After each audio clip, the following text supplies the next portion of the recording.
What did Teresa know? Mom, who killed herself and her 8-year-old son by jumping in front of a train, told cops she had vital information on the 2012 unsolved murder of 2 girls before her tragic death.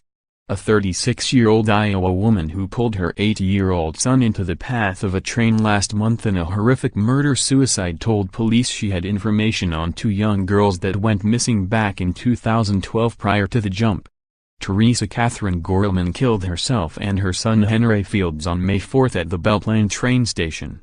Just before the killing, she told police she had information related to the kidnap and murder of cousins Elizabeth Collins, 8, and Lyric Cook, 10, who were abducted from Evansdale, Iowa in July 2012.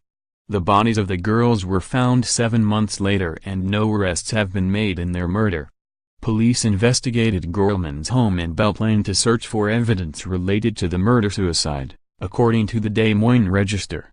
Investigators took 4 cell phones, 2 notebooks, 2 sealed envelopes and a handwritten notes from the home, according to court documents filed May 23. Gerleman had told police she had knowledge about the Evansdale case for some time. Mike Grapfel, a special agent in charge with the Iowa Division of Criminal Investigation, said agents looked into the claims and also investigated Gerleman's mental state. They found the information she gave was previously vetted with negative results, Grapfel told the Des Moines Register. They also learned that Gerleman was a client at Genesis Development, a nonprofit that provides support to people with disabilities. One of the support specialists, Julie Croft, told police that if Gerleman's house was searched, police might find information about a previous crime, saying it had to do with the 2 girls in the woods near Evansdale, according to the Gazette. Croft told police Gerleman had a 6-page letter she kept in a box that she claimed was written by guys she used to hang around with that admitted to doing that. Agent Grapfel said Friday that investigators did find the letter Croft mentioned but said it's old information. But it was information we already had, he said, adding that in the context of Gerleman's mental state, police got no leads from the lengthy letter.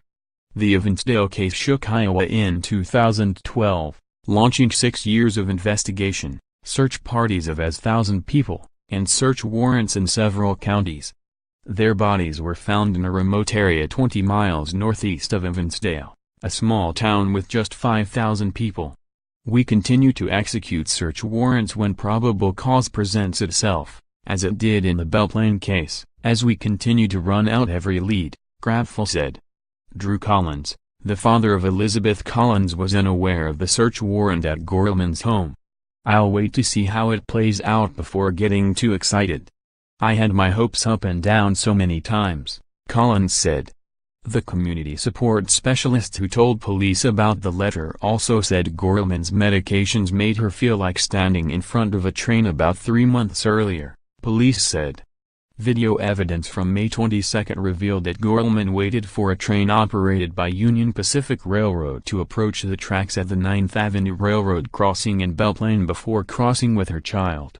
After making it to the other side before the train crossed their path, Gerleman stepped back into the center of the tracks, pulling her child along with her, KCRG reported. The 2 were pronounced dead at the scene. Union Pacific employees were interviewed, and video footage that was captured from the train was also reviewed before the final determination of a murder-suicide was made. Investigators are yet to pinpoint a motive. Her son Henry was a 2nd grader at Longfellow Elementary School. After their death, police went to their home and found the doors locked and the windows covered. Gerleman had few family members as her parents are dead and she has no siblings, according to the warrant application. "Our hearts go out to the loved ones of the deceased," Union Pacific said in a statement released to NBC's KWWL.